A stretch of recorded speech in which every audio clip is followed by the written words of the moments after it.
been a long couple days. My name is David Rudnitsky, and I run enterprise sales for the company. And give you a little bit about my background. I'm going to spend about 30 minutes going over something that I've curated for a long time. One of the things I will tell you about the playbook, it's incredibly common sense, and some of the things you may look at and say, wow, that's pretty simple, and yeah, we probably do all those things. And the only thing I would challenge you on as we go through it, is it something that you guys do collectively in your organizations? Do your salespeople do it? Do your managers do it? Your RVPs, your EVPs, et cetera. So I'll take you through a little bit of a journey, why I came up with the playbook, and then hope you get something out of it. We'll spend about 35, 40 minutes, and then take some questions from you. So I have a couple principles behind the playbook, and they've really suited me well throughout my career. This is my fourth startup. And so I spent the better part of the beginning of my career at ADP, and you learn how to just grind. And I don't know if anyone's ever worked for ADP or not, but has anybody here worked for ADP in their career? They just grind you. And the idea is you come out of college, you get this incredible training, and you have this sense of urgency because you are in front of your peers one night a week, every Tuesday night, and they have a roll call, and you don't want to be that guy or that girl that shows up in front of your peers and has nothing to talk about. And it's done, and I'm pretty sure it's still done regionally at ADP in person. But it gives you this sense of urgency, and you start to think about it. Well, I want to be a superstar. What do I have to do to be a superstar? How do I start to collect my plays? What kind of motion do I want to run? I spent a bunch of years at Oracle managing, and then in 1995, I was one of the first folks over at Netscape, started the Northeast for Netscape, spent a bunch of years there, went to Ariba. I was the very first person hired to run the East for Ariba, ran that thing all the way up. And then in 2002, met a couple times with Mark Benioff and spent almost 13 years at Salesforce.com. First person hired to go run the EBU, create the EBU Enterprise Business Unit. And I left there about 16 months ago to come to Inside Sales. And so I've taken my learnings over the years and said, what do I need to do to yet recreate myself, recreate my teams with another version of a playbook, this time to situate it towards inside sales and what we do in the predictive world and what we do in the communications world. And I will tell you, if you have a playbook, you have to have a couple things behind a playbook. It better be adaptable.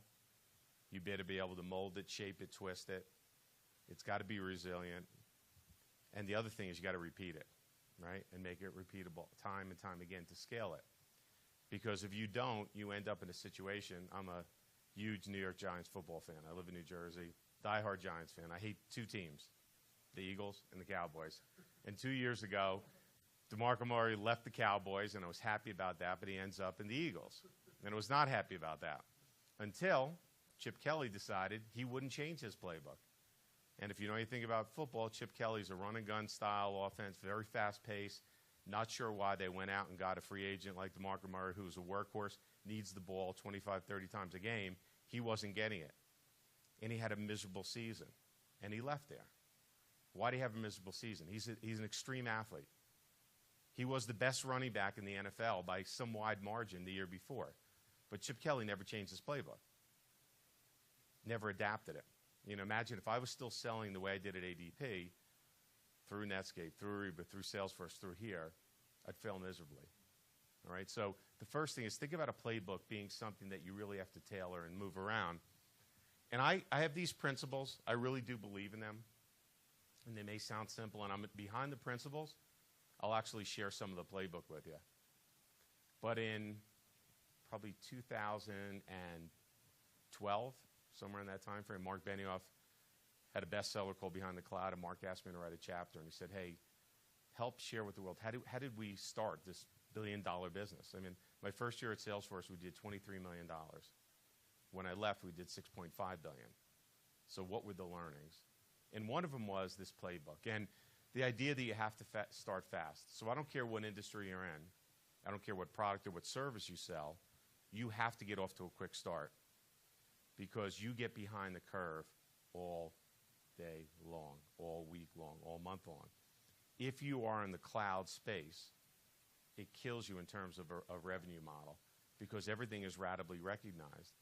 So it's better for me as a seller to close something the first month of a quarter because I at least get 2 quarters worth of ratable revenue. And it's certainly worth a lot more to me to close that in the beginning of a fiscal year versus the end. So we just ended our fiscal year April 30th. And we had a lot of big deals come in at the end. They're unbelievable for our bookings, but it had zero impact on our ratable revenue for last fiscal year. And then there's this whole mindset of, boy, if I got off to a quick start, I have the wind behind me. I have a lot of confidence. I have a lot of swagger. It feels really good to get off to a fast start. And a lot of times people look at it and say, you know, it is a marathon. It's not a sprint. But the reality is, why can't it be a series of sprints? Because to me, you have to make this thing a series of sprints. Otherwise, you get off to a slow start. You've got to have synergy across all these teams. If you want to be successful selling in today's environment, you have to be able to operate within teamwork and within a framework of other people helping you. And part of that goes to trust. There are way too many times, and I have people that have worked for me in the past, where they are so parochial about that opportunity or that account that they don't get any synergy. And one of the things that I've talked about quite a bit is, I am less impressed if you go and close a $2 million deal on your own versus you close that same $2 million deal and you come back and tell me, I had this person, that person, these 3 teams worked with me on it, because I'm trusting that virtual team. And the reality is, what does it do? It mitigates my risk because I have smarter and more sets of eyes and ears on an opportunity. And it probably gives me a better opportunity to upsell because I have more people looking at the opportunity. So leverage that synergy. I am a big believer in a first-line orientation. And my folks that work for me and my directs will hear me talk about this all the time. I'm giving you that Dunkin' Donuts franchise. I have no idea in your territory. They're like chocolate, vanilla. I have no idea if it's decaf or it's cappuccino. It really doesn't matter to me. If I can do a good enough job giving you an operating model to work with, then it's up to you to run your franchise because you know your territories better than I will ever know them. You know your regions better than I do.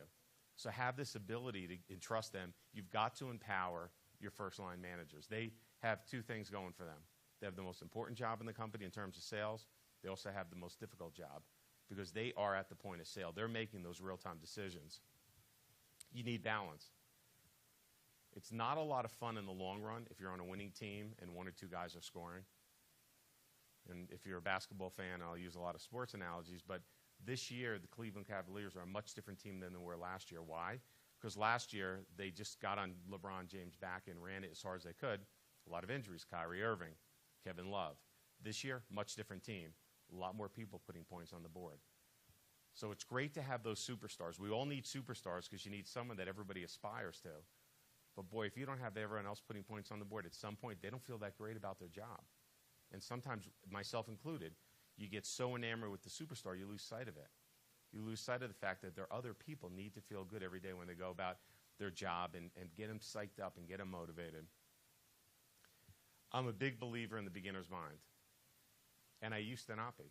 I used to get all caught up in the situation and get frustrated and then get aggressive about it.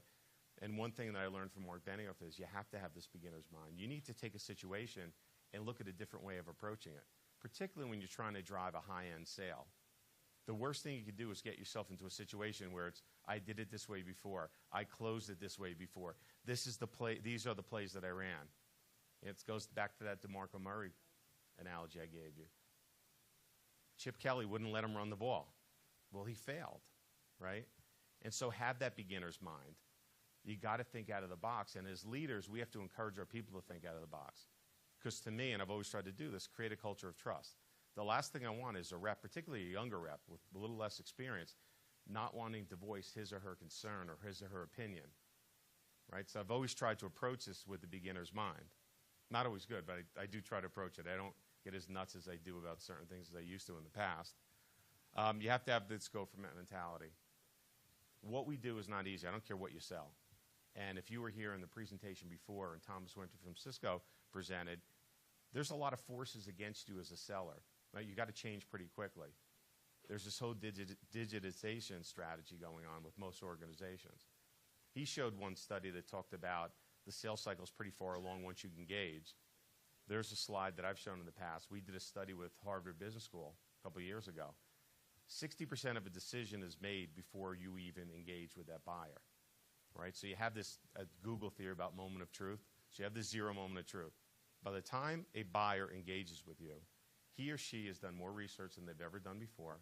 They're more knowledgeable than they've ever been. And 60% of the time, they have this inclination as to what they really want to do. You don't know it. How do you even know if you're column fodder or not? You don't, right? So you've got to put yourself in a position to win, and you've got to have that go-for mentality. You've got to really be much more aggressive. I talked about that quick start. One mistake that a lot of us have made as leaders in sales is that we stay with the status quo, and we have headcount available. I was very guilty of it when I talked to you a little bit about my background. When I got to Ariba, we were very fortunate. Right away, we just took off in the EBO in the East. Took off. Closed really big deals. Closed Merrill Lynch, closed Bristol Myers Squibb, on. And I had this headcount that I knew I had allocated in budget, and I didn't go for it. And it was a rookie mistake. And why didn't I go for it? Because I had 7 or 8 reps that were killing it. And in my mind, I said, wow, this would be high morale. They're going to be driven. They're all making a lot of money. I don't want to disrupt it. The reality is I should have disrupted it. I should have added more people. Because every time in my career since that lesson that I've added people, and I've added managers, I've taken away accounts, added reps, more focus, more money, more success. So if you have it, you got to go for it. You have to take advantage of that head count. You've got to leverage that team. And I'll go back to that analogy. I'm really not that impressed when you close a big deal and you did it on your own. I'm super impressed when you're in an offense and you actually changed your playbook to have all these people helping you and surrounding you. And it's not a matter of just saying, you help me, you help me. It's a matter of sitting down with these teams and doing some planning around it. Because you have to put a lot of thought into these deals. I don't care what you sell. When we go back to that 0 moment of truth, if they already have an idea what they want to buy and they're more educated, boy, you better run a pretty sophisticated offense. You better be prepared to have a very sophisticated buyer that you've got to match yourself up against. I believe everybody's a prospect. And I really get crazy when we go over territory reviews and someone says, well, that account's dead. Let's go on to the next one. No, there's not a lot here. How do you know? How would you know? Especially in a cloud model where you have the ability to be much more nimble, much more flexible. How do you know there's not an opportunity? And to me, a customer's, it's pretty evident, but a customer is also your best prospect. If you've built the goodwill and trust and they have some level of success, what's wrong with going back and asking them for more? White space, exploring new opportunities. And the other one is, tell me what I need to hear, not what you think I want to hear. And there are many times where people get caught up in this enthusiasm. A deal's going great. We're closing everything. It's all great. The streets are littered with money. Everybody's spending. Everybody's buying. The reality is you better tell me what I need to hear. Don't tell me what you think I want to hear. And there's too many times that reps have this notion in their head of their predisposition to tell you something because they think, boy, I better tell my boss that. I better tell my boss's boss that. And the reality is you got to hear the truth. So these are the principles of the playbook. As I go through the plays, I'll remind you again, you may look at it and say, wow, these are just so simple. You can't be any more elementary in terms of what you're going to share here on the screen. And the only thing I would challenge you is 2 things. 1, do you think there's some validity behind some of these plays? And 2, if you do, really take a check on yourself and say, do we do those every day? And not a few reps, not a few steps of the playbook, but do we actually do it? I could tell you in my organization today as we're growing, we're not always doing it. This time last year, I had 4 people. I have almost 30 today. We'll get up to almost 40 before the mid-year. And I can tell you with the almost 30 today, they're not all running the same plays. We're not always in sync. I think we're getting there. It feels really good when you do get there. Makes your job easier, makes it more rewarding. But challenge yourself whether you have any even principles or are you just out there selling and you're successful, because over time that doesn't get sustained performance. So let's look at some of the plays. This first one is really applicable to a startup, super applicable to a startup. But it also is applicable to a group or a division. You got to think big, you got to act big, and I think most importantly, you got to play big. And what I mean by that is you have to represent yourself as that franchise owner, and you better empower your account executive or account manager. He or she needs to be that CEO. They have to go in thinking big. They have to think that they have a major corporation behind them that's helping them and establish a brand early on. It's their brand, and it's your corporation's brand. But I'd like to deal with people that are really confident, really confident. And when you have that attitude, you could play high. You could play high. I am amazed at some of the meetings that we have with reps that we've empowered that, why can't I go after a Cisco? Right? I'm a relatively small company out of Utah. I feel like I could sit at the table with you guys now, but I think we established the credibility to sit at the table with you guys. But if my Cisco rep didn't have that attitude, and he felt like, wow, we're a little bit of a small company, could we go after such a big company like Cisco? We would nitpick and go after a few select opportunities. No, we're going after big opportunities. If you were in the session before this, you heard Thomas Winter talk about us going after a forecasting opportunity there. So you have to think big. It allows you to play big. No deal is won or lost alone. This goes back to my theory of it's got to be a team sell. And another analogy, it's a contact sport. Make no mistake about it. If you are an inside rep or an outside rep, you better be all over that account. All over that account. And you better be fearless all over it. Have a sense of urgency. I'll go back to that ADP model. I know somewhere, somehow, someone's keeping score. Right? You keep score in our industry in sales because there is a winner and a loser. At the end of the day, it's how many deals you closed, how profitable they were. Your W-2 goes into that scorecard. There's no question about it. It has to be part of what drives you. That notoriety, if there's gamification involved, that drives you. But think about what those motivations are. But it is a sport. You have to be heavily invested in it. Here's one that has always served me well, and I'm start to mix in some examples of it, and maybe it'll get you guys thinking about where you might have connected the dots or you may not have connected the dots. In today's world, there's very few things that we can't find out of each other just by your name. Right? Shame on a rep that doesn't do as much social searching as they possibly can to get themselves prepared for a sales call on the person, on their company, and on the folks that they've surrounded themselves with, their extended network. Shame on you if you don't do that. But once you do that, you've then gone beyond, hey, I got to pick up a phone and make a call, to, I kind of know something about you. And it isn't a cold call. It should never be a cold call. Think about the wealth of information that's out there. If you connect the dots properly, it won't fail you. If I'd say if there's any play that we run here, connecting the dots is the most powerful one. So I'll give you an example. There's very few bluebirds. Right? If you know Bluebird, it's the lead that comes out of nowhere, and it's the one where it's a Friday afternoon, you have a rep comes up to you and says, this is the most unbelievable deal. I need the greatest pricing ever, and it's going to be like $10 million, and I can't believe it. They really want it right now, and it's by the month end. By the way, they're going to take our shrink wrap agreement. Nothing else is going to change, right? And I've heard it recently, too. It just doesn't happen. But the fact is, I could almost make a call that quickly if I connect the dots and short-circuit a sales cycle. In the early years of Salesforce, I really wanted one of my reps to get into CIT.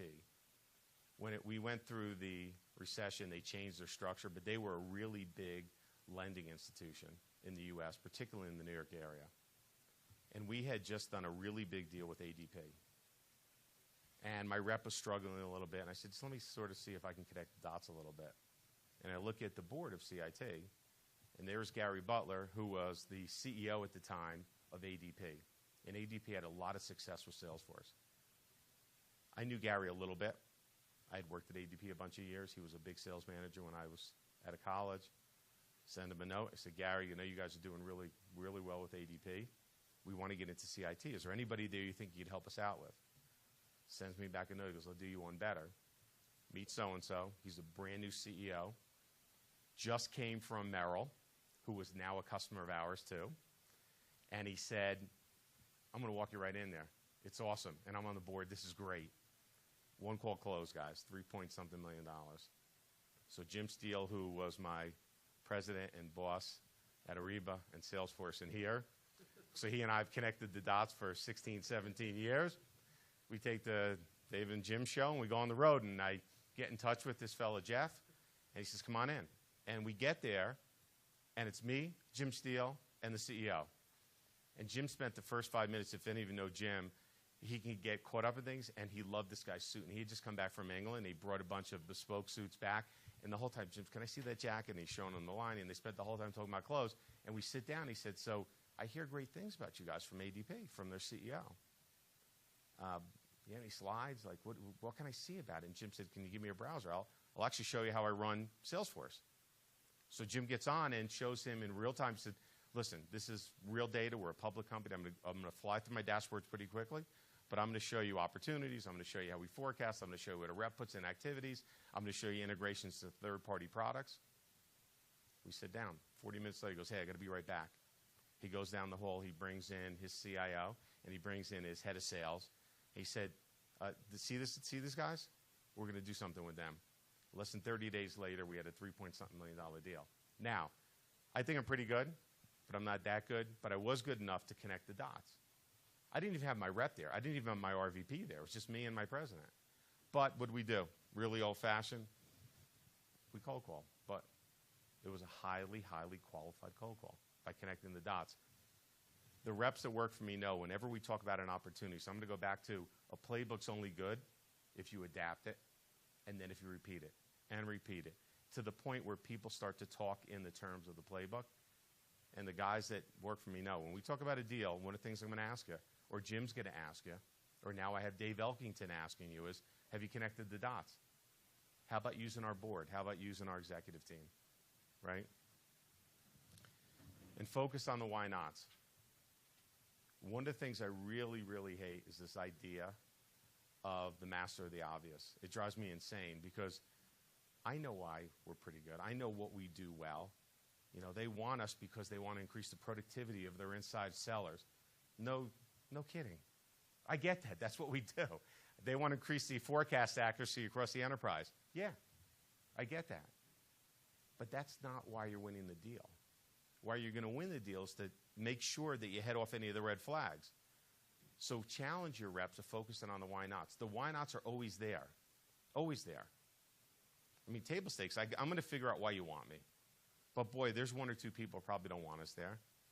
And those reps that take it for granted they're going to get a deal done, and they might have done an exceptional job, and you might win the deal. But don't you want to mitigate your risk? It goes back to that team selling too. Like, I want to mitigate the risk. I want to be able to go in with certainty and forecast an opportunity or a deal. Or I want to go in with certainty and have an idea in my mind how I'm going to grow that over time. So focus on the why nots. Because the whys, they're easy, right? The whys are really easy. There's this whole idea about velocity. And when you think about how the selling motion has changed and how just our behavior in a sales cycle has changed. So for good or bad, when I first started selling at ADP, we learned this training about how to go and cold call and how to create the sense of urgency. I used to carry around in my glove compartment a whole bunch of rolls of quarters because at that time there was no internet, no cell phone. And the greatest thing for me driving around, particularly when it got cold in New York and New Jersey, was I'd find the payphones that they put in for the commuters so that you could pull your car up next to it, roll down the window, and then I'd spend like $40 on quarters all day long cold calling in between meetings. And then if you remember, they had to bid. Some of you guys are not even, there's no way you remember because you weren't even old enough. And he's laughing. I don't know what you're Right, when you were born, your parents made the congratulatory announcement on the cell phone. They weren't around when I was selling, right, and got out of college. But they had these big, thick wires, and it would crinkle up against the window. So if you'd move around in the wintertime, and this person would be like, hey, what's that noise? And it was that big, thick cord, like banging against the window. But I always had this sense of urgency to get stuff done, always. And so there was a deal a couple of years ago, really big enterprise deal that we did at Salesforce. Everything was teed up. We did everything perfect according to the playbook. We connected the dots. We sold as a team. We had every position in the corporation covered. And we had a great thing for a salesperson, an enterprise deal in front of us. They wanted to and committed to doing an enterprise deal. And I was really happy because I had a team. I had a VP. I had a team of folks under him, and they came back, and we whiteboarded this deal, and I went in there personally and whiteboarded it with the decision maker, and we agreed to it. And we were so happy, and I brought it back to Jim, and I brought it back to our CFO and a few other people. And there were a few folks on our legal team and our procurement team said, no. We said, what do you mean, no? He said, you could do better. Say, how are you kidding? How many enterprise deals of this size do we have? I think we could do better. And this went on for a couple days. And I finally made a decision. I said to Jim, I'm taking the deal off the table, right? If I really live and die my professional career by this playbook, then I'm going to stand it. And it stood me to the test of time for my career. I'm standing it up right now. I'm making a decision. I'm calling the play. And so we did it. And I knew no one was going to turn down the deal of this size, whether they thought we can do better or not. Get the deal closed. Less than a week later, a guy did the deal with me, happened to know me, lived in my town. And by the way, I didn't know him prior to that, but I did connect the dots with a mutual friend that he had. And he and I since have become buddies. Called me up. He said, you have no idea how lucky you are that you did that deal. So why? He said, I just got a promotion. I'm going overseas for a 2-year gig to run Europe. I have nothing to do with CRM. And oh, by the way, those like 7 other people that you dealt with under me, not one of them wanted to do this enterprise deal. And I went back, and I was so happy. I was so happy. I'll give you one more, because you can hopefully relate some of these stories to your guys when you think about deals that your folks have worked on. There's a very big deal we did here, so we'll definitely not mention the customer. And they are a customer, really happy about it. And our teams worked really hard, and we did all the things I talked about in the playbook. And we were at an impasse with them. And my RVP and I knew the best thing for the customer was to do the deal right then and there. And we pushed because we were getting pushed back. And, you know, they have a responsibility to be the shepherds of our financials in this company. And our CFO and our GC pushed back, and we did the deal. And we were excited. It was great. The rep was excited. We felt really good about it. And I sent a text to the decision maker who I'd spent time with. Good guy. He's one of these guys. He is the most interesting man in the world. He's the Dos Equis guy. And we met a few times. And he's a young guy, and somehow he has the greatest wine collection on the West Coast. There's nothing you could say that he wouldn't one-up you on. But he did the deal with us.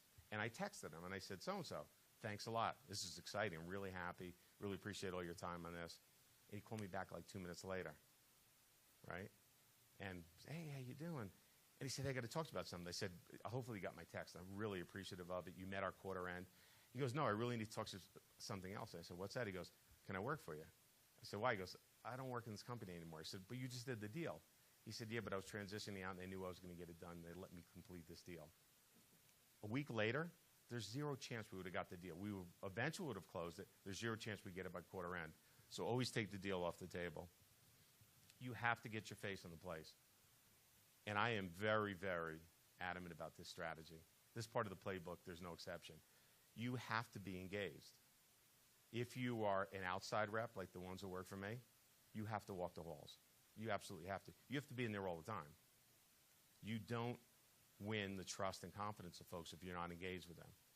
The ultimate expression of that is if you get badged. Because getting badged is really important for a rep. And I talked a little bit before about I really try to narrow the focus of our reps. Once I narrow it all the way and you have 1 or 2 accounts, you should get badged. They should really be a trusted partner of yours. But make sure you walk the halls. If you're running an inside organization, and I stress this to my counterparts in inside sales who sell in our commercial group primarily over the phone, you better virtually walk the hall. You better have conversations with multiple people. And it's okay to ask, can you introduce me to so-and-so? You know, I've earned your trust. There's a few other folks I'd like to speak with. And start to build your stories around it. So if you're inside, the phone's a really easy way to walk the halls. If you're in outside enterprise sales, it's inexcusable not to walk the halls. Because that's really where you build credibility, you build trust, you gain confidence, you tell stories, and you move deals along. I'm a big believer in this in terms of fun facts. So we talk about fun facts on my team a lot. We've talked about them forever. And a lot of the reason I talk about it is because some of those companies I started with, there were no customers. So I had to have stories to tell. I had to have enterprise stories at Netscape. When I got to Netscape, they were airdropping, you know, the disk that you get to sign up through AOL, and you'd have the Mozilla or Netscape browser on it. And the big thing was every consumer had it, but they didn't sell any enterprise deals. It was a $29.95 price point product that I was selling. And there was one server for $1,095. But on my own, I sold 25 million of those in my first year and a half. Why? because I looked at it very differently, and I had that beginner's mind. I said, why wouldn't companies buy this in its entirety? Are they going to rely on every employee hoping to take that Sunday insert from the New York Times or Los Angeles Times and stick the disc in and hope they connect to the internet? No, right? And so you start to build stories about why do people do that. And it's really important that you understand not just that I closed the deal for $1 million with so many users for this term, but to me the real story is, why did we win it? Where was our risk? What are they going to use this for? What's the use case? What else could they be doing with it? And I think the ultimate one is when you really build the trust and you're walking the halls, it's asking the buyer, so how did it help you personally? Because we all gain something from it. Right? There is an emotional attachment to everything we do. Once in a while you find some customers that there's zero emotional attachment, but for the most part, people are connecting with you in some way, and as importantly, they're connecting with whatever you're selling them, whether it's a service, a product, a solution. There's something in there that they're drawing on that's pulling them to you. And we all have that guy or girl in an organization that helps us along, and many times they're not the decision maker, they're not the block, they're not the traditional solution selling roles, but there's something in it that they know it's right. Maybe they're a great shareholder. Maybe they just believe it helps them in their career. But you have to understand what your customers are doing. You have to understand the use cases, the fun facts. And you've got to be a master of your own universe. If you really do want to help a customer along and build a relationship, not just for the product sale, you've got to learn everything about them. And you have to be that solution selling. And it's not, you hear it a lot. I want to be consultative. I want to be a solution seller. And people there's a million courses. But the fact is, it's not easy. There are a lot of folks who are not comfortable doing that. Particularly if you're a little younger, sometimes there's a hesitancy to go to talk to an older executive or someone that's older than you and make a suggestion. But I have to tell you, I have some guys and girls that work for us that are younger. They're unbelievably credible. And I'll tell you why they're unbelievably credible, because they go back to the fun facts, they go back to walking the halls, and they're the ones that tell the best stories. I'm blown away sometimes at some of the stories. They'll go to our prospects and say, you know what we're doing in your company? And they tell you all these things. Here are your problems. And they become a student of that particular prospect or customer. It's compelling. It's unbelievable. But they're the ones that move the ball along. So when you talk about a deal structure, there's a lot of things that people overlook. And so I said before, some of these just seem so elementary, so obvious. Look, what's the deal worth? Who's the competition? But the one that always falls flat, always initially, is what's the mutual success plan? That close plan is so important. And there are reps that are not comfortable going with a mutual success plan to a customer, that don't have the confidence to sit down and say, these are the 5 things that we'd like to do to get the deal done. Because if you go, that is the ultimate balloon trial right there for a close. Because if you agree to those 5 things with me, then I know you're serious about making this thing happen. You're not going to agree to them, particularly if one of them says to you, I want to connect the dots. I know this playbook works. It's good for both of us. I need to get to these 3 people. I have to connect with them because I know they're that influential in your company. That is an awesome way to test whether someone's really serious about it. But it's okay to ask to build a mutual close plan. Most deals that fail, they don't have that. And you kind of wonder, where the hell did it get stuck and why didn't it go anywhere? When you think about that value proposition, think big, play big, go high. You can only do it if you really understand what are you solving for. And there are many times we sell a product and we really don't know at the end of the day what they're going to do with it. And you've not even projected out some of the outcomes. So if you have a formal program to measure value or you're thinking about it, you've got to put some sort of value prop in front of them that they're striving for, right? And you have to be able to say, at the end of it, are we uniquely solving it? And sometimes that's hard. If you sell a commodity, the only thing that's unique about it is your customer service. That's the only thing unique about it. Maybe your ability to deliver it on time, but it's a commodity. If you're selling a bespoke product or service, that's a little different. But then use that to your advantage. But if you're going to use it to your advantage, then boy, you better show me that it's bespoke. You better show me that it's tailored to my needs. If you show up with a demo and it's generic, you're lost. You lost my attention as your executive. You probably lost the customer's attention because you're not solving anything unique. You're showing me something that's out of the box. And then you go to references. you have to be able to have the confidence to offer up the references ahead of time and be proactive about it. But then you better figure out what happened on that reference call. You know, I don't want a rep on a call when they do a reference. I want that customer to tell them the good, the bad, and the ugly.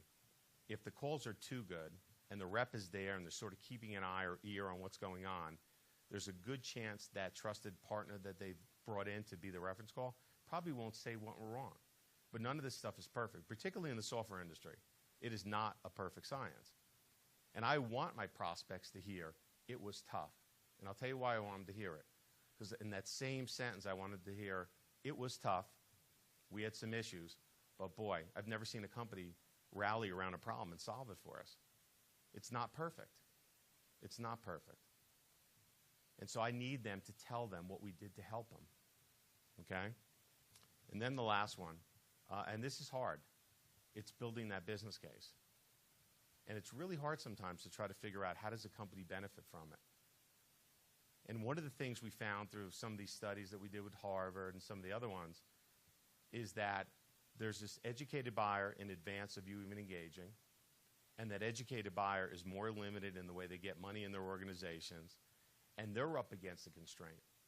They now have a challenge. So as much as you are selling to them, they're selling internally. And when they start selling internally, I will tell you, as a sales guy, I'm a horrible buyer. Horrible buyer. And then I feel bad for them, and I'm like, it's the same thing, right? And I don't necessarily put all my analysis in front of me and work through all the details when I'm buying something. And I look at the sales leader who we might be selling to with our solution and say the same thing. They're probably not a good buyer. And sometimes some of the buyers, it's the first time for them. So they could be some of the highest execs in that organization. They've never really purchased something on a big scale. So they want help. Most times they actually want help. And you got to figure out a way. Do you have a methodology? Do you have a play you pull out of your playbook every once in a while? It's an option pass, and it's like, I'm going to call it right now. We have to do a value assessment with you guys, whatever your model is. But I have to give you something to help sell internally.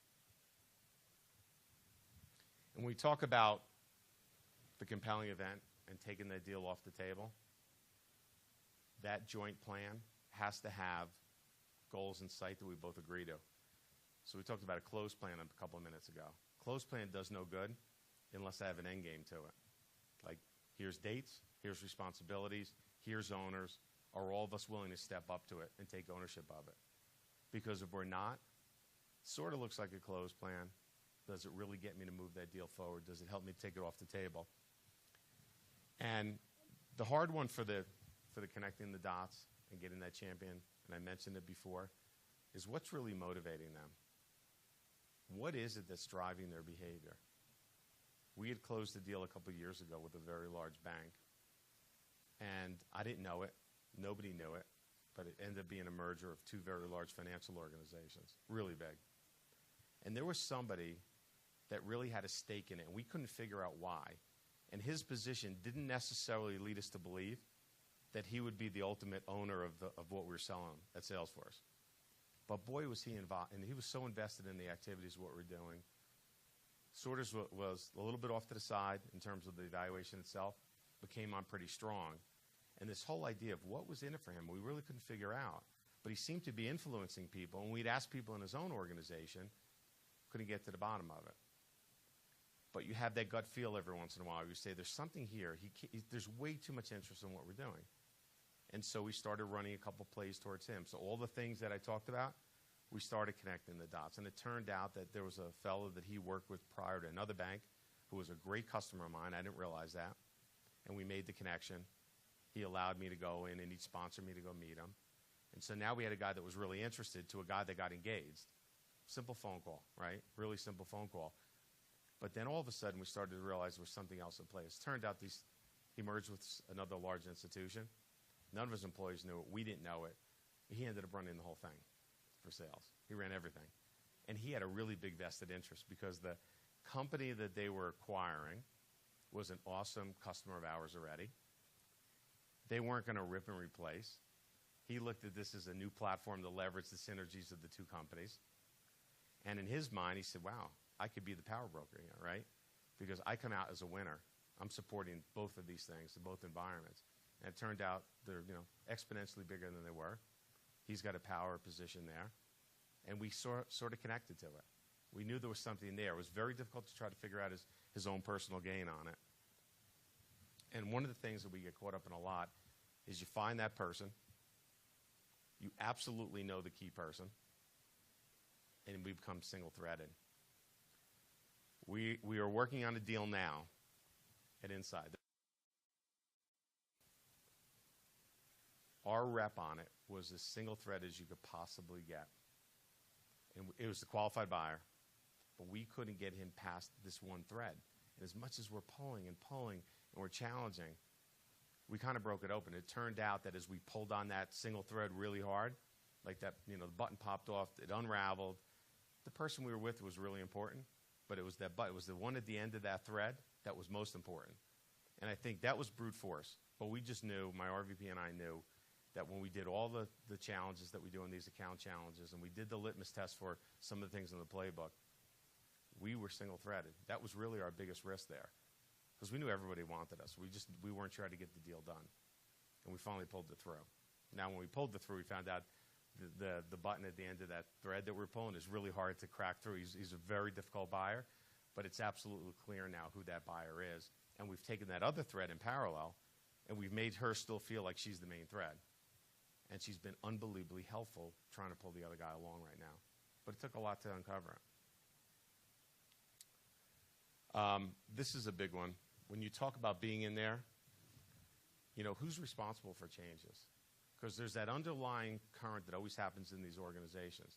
If the deal takes a long time, the playing field changes quite a bit. Weather gets bad, field gets sloppy, gets muddy. You got to figure out who's influencing these changes. It's really hard to find out sometimes who is influencing them.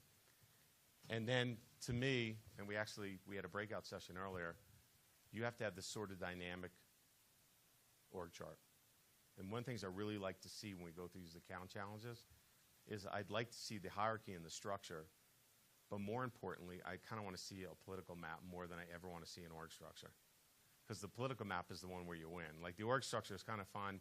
I kind of know where people fit, and I know their titles, and that's great. But it is the dynamic org charts where I know where we have some issues, and I know where we have some politics, and I'd much rather see just those.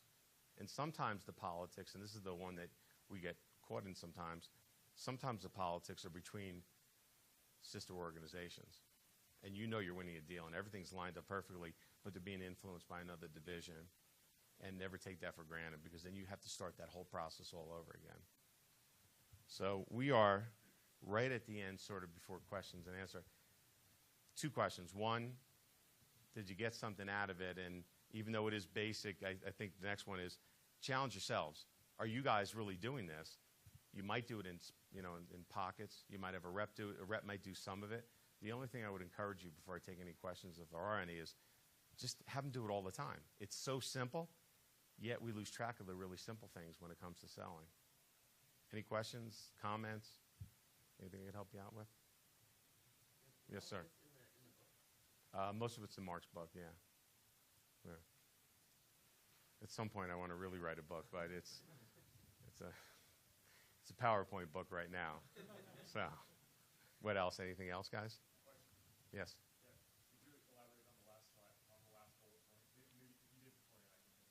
Yeah, no problem. I mean, what's very simple is in today's social environment, shame on you if you can't figure out is there some sort of match or connect the dots between your board, their board, your executive team and their board. The other one I didn't put up is partners. So a really good one to connect the dots. Who's your biggest suppliers? They may be customer in mind. That's a great home run, because their suppliers know who to sell to within those organizations. And you look at their supply chain, you see who they're doing business with. Right? I've gone to my competitor's website to see who their biggest customers are. I know they're doing business. I know there's a need for the kind of stuff that we do.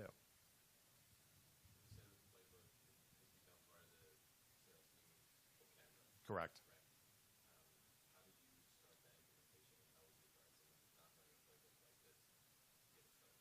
So the one thing I would encourage you is pick a set of plays, but know that those are the right plays for what you guys sell, okay? Start very simple with an account challenge. So we take deals over a certain dollar amount, and I encourage my RVPs, do an account challenge. An account challenge a lot of times is virtual. And this is the internal team that's working on it. Get on the phone, you run across a deal, you're about to put a proposal forward, you're starting to really work through the sales cycle. And I always encourage my guys, do an account challenge. Bring in people who are influencing the deal on our team. When you get real good at it, and we've done this a lot, bring in the partner. So if we're selling a solution and there's an SI involved, bring the SI involved. Because they want you to win the deal as well. And then the really good reps, and this is where you have to have confidence, and this is where you have to walk those halls and get badged, or certainly build a relationship. We have done, over the last 6 months, account challenges and planning, where we've actually invited the customer in. And that's the ultimate. You're my customer, you're my prospect, and I ask you to be part of our planning sessions. You actually know, we've actually opened up the playbook. Now, there's a couple like 2-minute plays I'm not showing you because there's no way you're seeing everything, but you're actually part of the playbook. I'm giving it home, I'm telling you to go home and study some film, but you are getting my playbook, and you actually share it with the customer. And we've had customers come into our office and spend a couple hours because they want, and you have to figure out why do they want you to win. But when you know they want you to win, we are telling them exactly what we're doing, and it works like magic. And then we've taken it a step further. There's a third-party company we use called SalesHood, where it's got a really great repository of tools where you can get online. It's all mobile, and you can tell stories, and you have little snippets in there. You could also start to build account strategies. And what we've done, and one of my RVPs, I'll give him credit, started to build out our plays, and these plays in particular, in the methodology. So when we go through an account review and we start to film these, you could pick it up and see it in a couple of minutes, see that they've gone through 10 or 11 plays.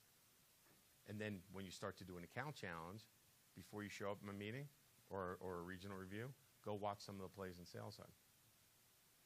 And go watch the account review, because then we all come prepared. But you definitely should challenge your teams to get on the phone and really focus on the why nots, right? The other thing I should mention, when you start to do those, and I have a bunch more slides, but when you start to do those, focus on the asks. So internally, we have these why nots, right? Why aren't we going to win the deal? But I also need to have a set of asks that I'm going either my executives or their executives. But I have to have some action, and a lot of times the action items are not even clearly defined yet until I have the ask. I have to figure out some more. I need my executives to help. Anybody else? Yes. I'm interested how you coach your guys on forecasting. I mean, obviously at those stages, but then you've got like commit and expect, and you've got manager, expectation. How do you kind of sit and coach the guys on forecast accuracy? Okay.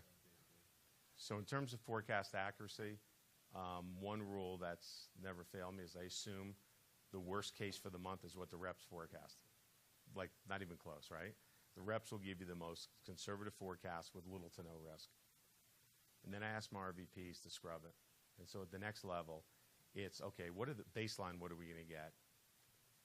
But as a professional manager, you have to have an idea of what's going on in your territory or your Dunkin' Donuts region.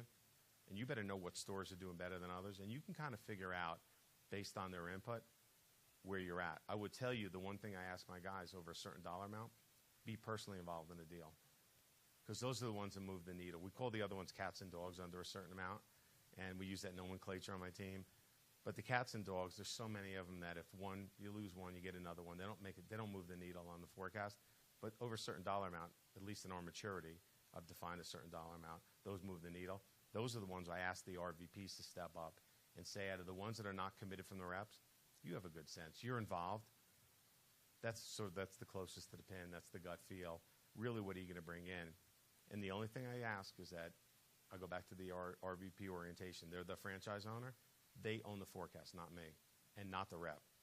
The rep's just reporting the news, right? They're not making the news at that point. They're reporting it. They're very conservative. They're the New York Times, or the actual Times is liberal, but you get the analogy. They're going to give you the most conservative view. And to me, the frontline manager, I said it's the hardest job in the company. They also work the most hours. They're the ones on the forecast, not me. The problem is I put my brand on that forecast. So I give that forecast for field sales in this company. I'm putting my name on the line. I should just write down all the RVPs and just submit it all at once. But anybody else? Yes. Do you use like a scoring system or a confidence index or percentage to help guide the RVPs on their forecast? So we're starting to use our own HD forecast. So put a little commercial in, which really does help, because then I can see at a moment's notice what really is in that gut feel or that closest to the pin mentality. And then that will go back historically, and especially going into this year, starting this month, where we have a year under our belt of selling as an enterprise group. We've got some pretty rich data. You know, now we're up to 27 ramp reps. Like, I have some real data that we can now look at and say what looks like a good deal versus doesn't.